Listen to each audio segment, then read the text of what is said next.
everybody. We're here to talk about all of our skills required for our green and yellow stripes this cycle. So we are working on our combat weapon.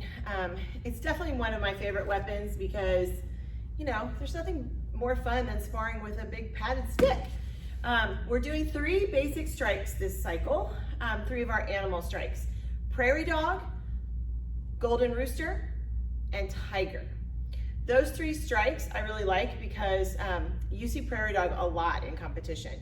It's a very common strike. It's kind of your fallback strike. You can do it at any time. It's a nice kind of mix it up strike. Tiger is a combination strike, which I like because it advances and it requires you to use multiple strikes in one. And Golden Rooster is offensive and defensive, which is a good technique to learn. Obviously, most of your strikes can be done in a defensive stance, but Golden Rooster is a really effective defensive stance, especially because you have the opportunity to score quite a few points. Okay, so let's go through them one by one. The first one I want to show you is Golden Rooster. It was the very first strike I learned. And it tends to be a strike that most of the Tigers and juniors tend to like because it's a heavy point hitter. It's 3 points. It's a jump strike to the head. So if it's effective, it gets you an automatic 3-point lead or gain on your opponent. Okay. So if I'm sparring you, we're going to be in a sparring stance. Remember, whatever hand you right with is your dominant weapon hand, and that is also the foot that goes forward, okay? So Golden Rooster is a jump strike to the head. Now what I don't want to do is pull my weapon way back when I strike, because then I'm taking too long to get to that strike and I'm leaving my body open for a counter attack. Golden Rooster is a really great counter to Crocodile, so if someone's coming at your feet, it's a really good attack because you can jump over them and get to their head, okay? You always want to make sure that you're moving forward or backward with Golden Rooster, so turning sideways if I'm attacking, I take that big jump forward. Now, if someone is coming at me and I want to use it defensively, I'm going to use a replacement step. My back foot is going to move and my front foot is going to replace the back foot in a jump. Okay, so you're gonna jump back, and as you saw, my back foot left the floor and my right foot replaced it. Ready? So you're stepping back and getting those feet out of the way of your opponent who might be coming at you, and you are striking to the head. It can be a 8 strike straight down. It can be a 1 or a 2 to the sides of the head. That's totally fine. Whatever your opponent is doing, you would just adjust and react to their strikes. If they're bracing, if they're blocking over here, you might come this direction. If they're blocking to this side, you might come from this direction, okay? The next one I want to go over is Tiger. Tiger is really fun because it's kind of like that point in sparring when you are, you know, really jammed up in your opponent and you're like, You'll see kids do that a lot. But they're just trying to land something. Maybe the sparring match has gone on for a while and they're, you know, just wailing on their opponent. This is kind of the equivalent of that in combat technique. It travels a lot of distance. So if you find yourself far away, this is a really good technique to gain that ground. When you do it, you can start to the right or to the left, doesn't matter. But when you go, make the weapon follow you, okay? So this is not a weapon leading technique. So if I'm gonna step, and it's a VStep technique, so if I'm gonna step out this way, my wrist is gonna be up and I'm gonna pull across to the body. And then I'll step the other way on a diagonal and pull my wrist down and the weapon to the body, and then again, up to the body.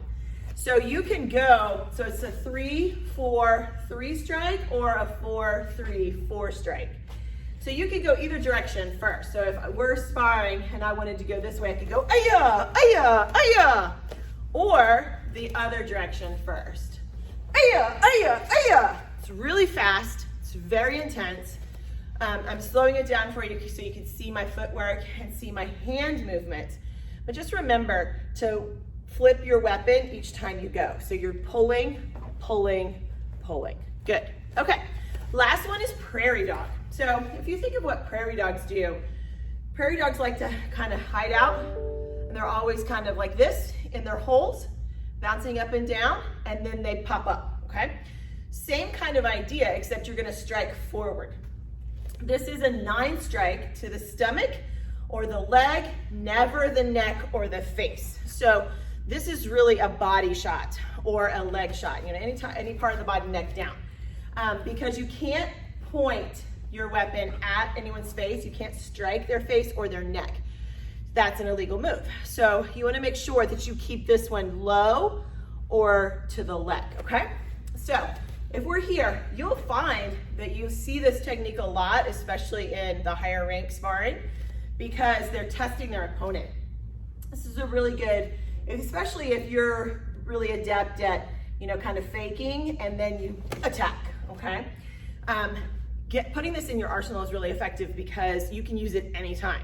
So anytime you see your opponent maybe pause, or they're dropping their weapon, or they're pulling back, any of that that opens up that chest area, you want to seize that moment and kind of go in for the Prairie Dog kill, okay? So you have your weapon, you're testing them, feinting, Aya! And then you just stab straight forward. Aya! Now, make sure, I'm using the old style combat weapon right now for demonstrations, but if you have the new Action Flex and it's blue, it's a little bit thinner, you need to make sure that weapon bends at the tip. This weapon won't do that, but the new ones, you really have to. You have to make that weapon bend, showing that you're applying the appropriate technique and that you're getting a good firm strike. The judges will not count a point for you if your weapon doesn't bend at the tip, okay? I always recommend that you key up every time you strike because, of course, selling that strike or that hit that you've applied is really important. The more confident you are, the more confident the judges, corner and center, will be in your technique, okay? So let's go through them all one more time. All right, so Golden Rooster, get that jump, Aya! Defensive Golden Rooster, replacement step, Aya! Tiger, it's gonna be that attacking motion, Aya, Aya, Aya! And Prairie Dog, feint, test. This is also something you can do if you're close. You can actually tap their weapon just to kind of get them off guard. Tap, tap, tap, Aya! Okay, so that's the 3 strikes that you will be expected to know for your green stripe. Okay, awesome job. Let's put the weapons away and we're gonna move on to sparring. Now, we're gonna be kind of previewing what's gonna happen in next cycle's form, Sangam 3. So we're gonna go into more of a jump technique on our offensive line. So offensive line is going to be a jump front kick into a round kick followed up with punches, okay? I always like to follow up any kicking combination I do with punches because what if they evade and I'm really close to them at that point? A punch is the appropriate next step, okay? So I'm gonna step back into a traditional righty stance for you. So it'll mirror you. You want to, I'm gonna go this way. You want to do jump front kick. You could do that skip wise. So I like to skip with mine because it doesn't require nearly as much momentum and I can get my kick off faster. But if you want to bring that knee up, get really high, that's fine too, okay? So I'm gonna back up quite a bit. We're gonna do a jump front kick, round kick, and punch, punch. Now that round kick can be to the head if your jump front kick was to the stomach. A jump front kick is really good for push techniques. Round kick to the head, punch, punch to the gut. Vary that height. So if your jump front kick was to the head, maybe take your round kick to the stomach, all right? Now, it's also totally okay if you are going straight forward to front kick, punch, punch. That's all right too. Any of those 2 combinations are gonna work for you on your offensive. Now, defensively, we want to do a retreating round kick. So this is kind of a feint. I like it because it puts you on the attack even if you're going into a defensive mode. So if you're falling back, you want to switch foots, jump kick, and then you might want to do a number 1 or a number 2 round or front kick, okay? So I always look for those opportunities to throw a couple punches in on my defense as well. That's up to you, but you will need to do that fade. So you're gonna have one leg in front. You're gonna actually kick with the back leg. So it's a defensive number 2, round or front, and then fall back, okay? So those are your offensive and defensive lines. I'm gonna put them both together for you so you can see what they would look like in real time, all right? So if we're sparring, aya, aya, aya, aya, aya, aya, aya, aya, okay? So this is center line work. We were working on stepping to the outside of the line last cycle. So we're doing some evasive techniques just forward and backward this cycle. I'm mixing it up for you a little bit. What I want you to work on with this are really making sure that that number 2 kick on the defensive makes contact. A lot of people, when they do their fading round kicks, they'll go here. And I'm not fighting anybody on that diagonal. I'm fighting someone right in front of me. So I want to make sure that I get good rotation the whole time, okay? So really think about that when you're doing your defensive line.